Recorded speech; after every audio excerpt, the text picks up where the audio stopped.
Bismillahirrahmanirrahim. Assalamu alaikum and very good morning to all. First, I'm sharing some instructions in front of you all. So please listen it very carefully. So the instructions are: don't raise hand during teaching. Ask questions at the end of the teaching. Use hand free if you are using mobile and headphone for computer use. Treat your ID and password properly with your name and class. Take care of time for attending the class. Home tasks should be done in your fair copy of the subject. If there is any disconnectivity during the teaching, try to join again within 5 to 10 minutes. And student, please turn off your video during the lesson. So today we are starting our lesson number 1, chapter number 1, classification of computer. So the topics of the day are classification of computer by size and hardware. Okay, computers are available in different sizes and types, as we all know that.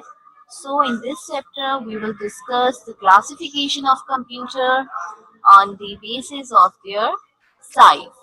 So on the basis of their size, computers are classified into 5 groups: mobile computer, microcomputer, mini computers, mainframe computers, and supercomputer. So these are the 5 sizes of computers according to their classification. Now, one by one, we will discuss all types of computers. So the first type of computer is mobile computers. So what are mobile computers? Mobile computers are the smallest computers. Smallest computer means that it is the smallest from every computer. It is designed to be carried around by user. Why it is designed? We can easily carry mobile computer. For example, if we are traveling from one place to another and we are doing our online work, so these type of computer we can easily carry. So the example of these computers are laptops, ultrabooks, netbooks, tablets, ebook readers, smartphones, personal data assistant, that is PDAs, portable media player, that is PMP. So these all are the computers which we can easily carried around by us. For example, laptop you can easily carry if you are traveling somewhere. Netbooks you can easily carry in your pocket, in your bag, in your purse. Tablets, smartphones, all these type of mobile computer you can easily carry. Now look at this. The first one is tablet, second one is e-reader, third one is smartphone, fourth one is tablet. So these all are the examples of mobile computer. The second one is microcomputers. A microcomputer is a small computer that is used by one person at a time. Microcomputers are small computers, and at a time only one person can use these computers. So the example of microcomputers are our desktop computer. Desktop computers are the example of microcomputer, and at a time only one person can use these computers. Desktop computers mostly we use in offices, schools, colleges, homes, hospitals, banks, everywhere we can use it. How it's look like? Okay, how it's look like? Look at this. This is known as desktop computer, and we can also call it personal computer or PCs because only one person can use microcomputer, so we can call it as a personal computer or PCs. Now the next one is mini computers. So mini computers are larger than microcomputer because according to their size, the size of mini computer is larger than microcomputer, and the size of mini computer is as like a refrigerator. At your home, you can see the sizes of your refrigerator. So the size of mini computer are as a refrigerator. It was first appeared in 1960s and then replaced by microcomputer, which have become smaller but more powerful. As we all know that microcomputer is smaller in size, but it can do a lot of work and more powerful than mini computer. So the examples of mini computers are CDC 160A, Microvax 3100, and HP 2100. It's look like this. These are mini computers. These are larger in size, but it cannot do more work. The powerful is microcomputer, not mini computer. Now, the next is mainframes. Mainframes are big, powerful, and expensive multi-user computer. It's mean big according to their size, powerful according to their storage, according to their memory, and expensive multi-user computers. At a time, many people can use mainframe computers. Okay, why we can use mainframes?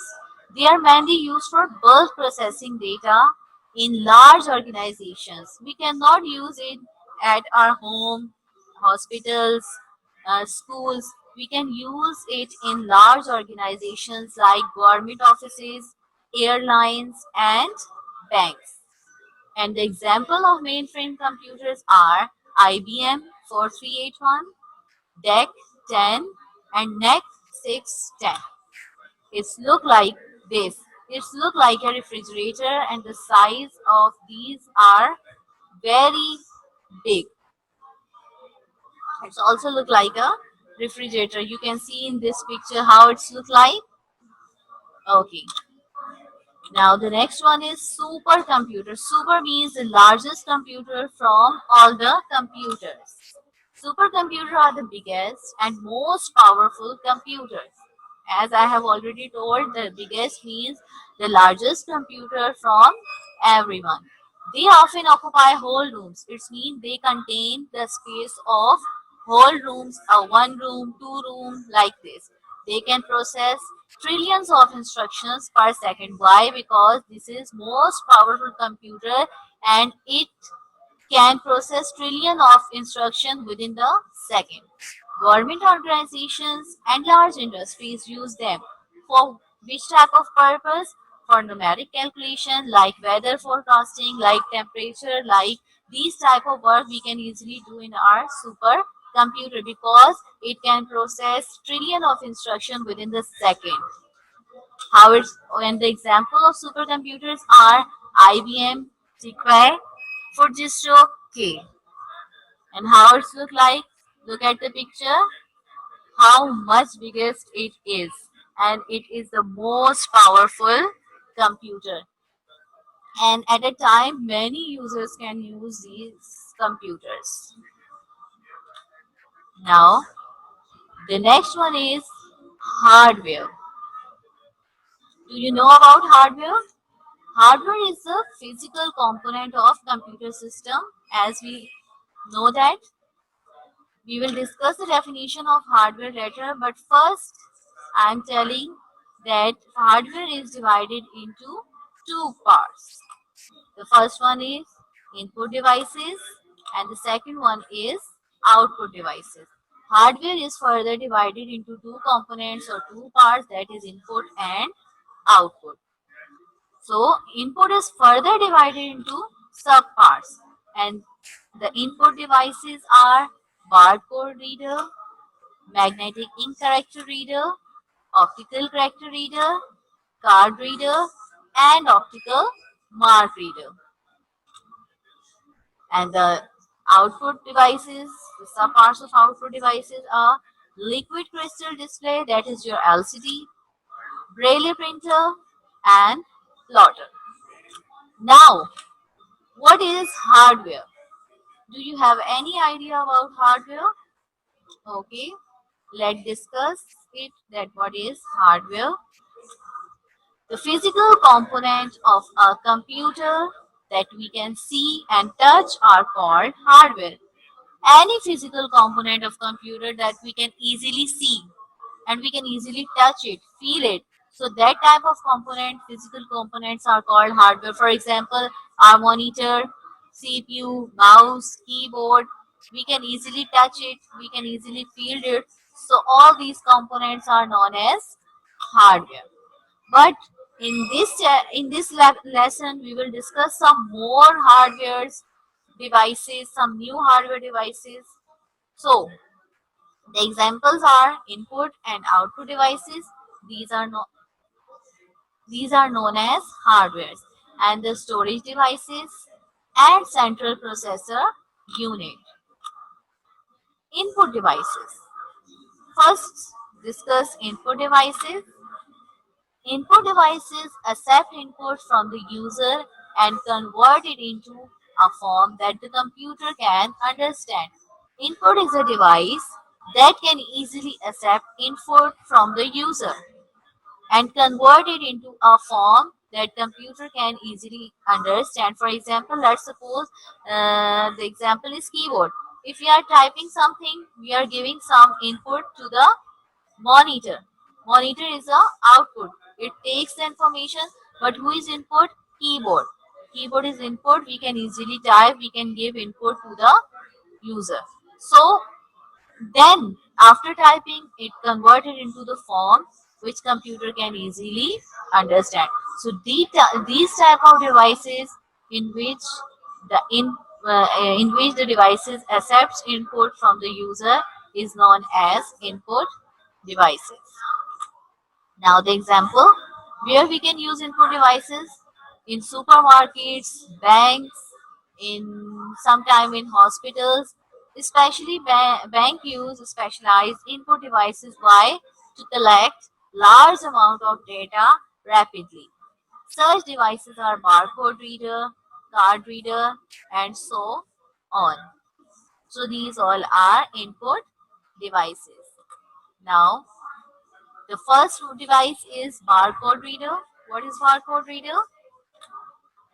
A barcode is a unique combination of vertical bars that represents product information such as price and the place of manufacture.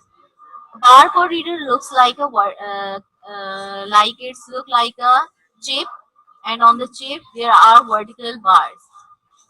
Okay, I'm showing you the barcode reader. Look at this picture. This is barcode reader, and when it scans, it gives the light. It's look like this. These vertical lines, the barcode.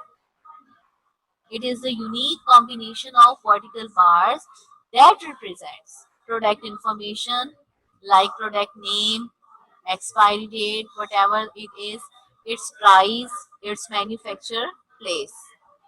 The cashier uses to scan the barcode on each purchase item. Why cashier uses it? Why? To if someone is purchasing any item, then cashier can easily scan the price of item through barcode reader. Okay. Have you seen the barcode reader in supermarkets like Imtiaz, Chazak? These all markets use barcode reader nowadays. You can easily see. So this is the first example of input devices. You may have seen barcodes on product like grocery items and cloth. For example, if you are doing shopping in Imtiaz Market in Cheza, you buy some grocery items, some cloth items. So cashier use to scan barcode for purchasing item, for product information, for its price. So this is barcode reader. Now magnetic ink character reader. The short form of magnetic ink character reader is MICR. So what is magnetic ink character reader? It is a special ink that contains magnetic particles of iron oxide. It can scan characters printed in magnetic ink. This technique is called magnetic ink character recognition. Okay, MICR is a special ink which is used while we are working on special characters, any printed page, any special document. So we use MICR, that is magnetic ink character reader, and it is used extensively in banks. It's look like this for in banks. Have you seen the check? Have you seen the checkbook? So on the checkbook you have seen some special characters which is written from special ink, and that ink contains magnetic particles and iron oxide. So the special use of MICR is in banks. And you can see this picture here. This is a check, and the font and the character which is written on the check is written from this special ink, which contains magnetic particles of iron oxide. Now the next is optical character reader. It is a device to input normal printed or handwritten text. Normal printed means your book printing, your handwritten text. First produces digital image of text. It first produces the digital image of text which you have written in the form of printed or in the form of handwritten. Then character recognition software is then used to convert. This is a software. First, it convert this image into character codes, and then computer can be understood. So how it's look like? It's look like uh, this device, like your hair dryer. Hair dryer sometimes we use. It's look like a hair dryer. So this is optical character reader. It can scan the characters, the printed or handwritten text. Now the next one is optical mark reader. The short form is OMR. An OMR is a device capable of reading printed forms used for objective type exams with boxes or circle that can be filled with a dark pencil or ink. What is optical mark reader? It is a device which can easily read the printed forms and the objective type exams. For example, we have a objective type question which is written in special ink. So OMR can easily understand that language, and it is capable of reading these type of texts which are used in our printed forms, in our objective type questions, and it can easily mark and scan the answer. It is commonly used for checking answer sheets of exams. The main purpose of optical mark reader is for checking answer sheets of exam. And it's look like this. Let's suppose this is your objective type based question paper, and when we put the paper in the optical mark reader device, it can easily scan and easily read the correct answer of your MCQs, objective type question, whatever it is. Okay. Now the next is card reader.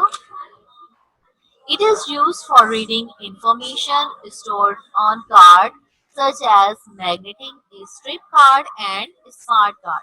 Why we use card reader? Card reader is used for reading any information which is stored on the card, like magnetic strip card and smart card. Smart cards look like your. Have you seen the ATM card of your parents? The smart card looks like a ATM card. I will also show you the picture of a smart card. So information in the form of number and character is magnetically stored on a magnetic strip. And the smart card look like a magnetic strip card, but it contains a small chip instead of magnetic strip card. There is a small chip in the smart card.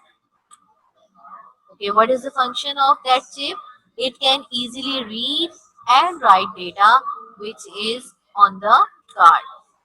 So this is card reader. It's look like this device. A card reader like USB devices, and this is a smart card. It's also look like your ATM cards, and this is a small chip which can easily read and write data. Okay, now the next one is output devices. Output devices convey information from computer to the user. As I have already told you about the input devices, it is the opposite. It is opposite to output devices. So output devices convey information from computer to the user. If user is giving some input, then output displays it and convey information. Example, printer, plotter, and LCD. These are the examples of output devices. Now, the first one is liquid crystal display, that is your LCD. A LCD projector shows the output from computer on a large screen. What is the function of LCD? First, it show the output from the computer. First, it take the output from the computers and then display it on the large screen. For example, sometime you see movie in theater. Have you seen the projector? A large screen is sometime in auditoriums. Have you seen the matches on projector, a large screen? So, what is the purpose of LCD projector? It shows the output from a computer on a large screen. And it is commonly used for displaying presentation during meeting and conferences. Sometimes we show presentations in the meeting and in the conferences. And sometimes we also show presentation in our school, in banks, in offices, in meetings. Sometimes we watch movie on projectors. Sometimes we play games on projectors. So the basic purpose of liquid crystal display is to show your data on a large screen. And the liquid crystal display look like a rectangular box you can see in this picture. The next one is Braille printer. A Braille printer or embosser produces Braille printouts of computer files. What is the function of printer? It can easily print your text, which is in the form of handwritten or in the form of typing, whatever it is, it can easily scan and give you the printout. So it works with software that translate text to Braille. There is a software in the printer. First it translate the text and then give you the output. So Braille printer is also part of output device, and it looks like this. You can see this is a printer. We put the our document, our page here, and then click on OK. Your print will be like this. It can show you color print, black and white print. It's up to you which type of print you want. Now, the next device is plotter. It is also output device. It is a printing device that is used for creating high quality graphics, charts, graphs, tables, and diagrams.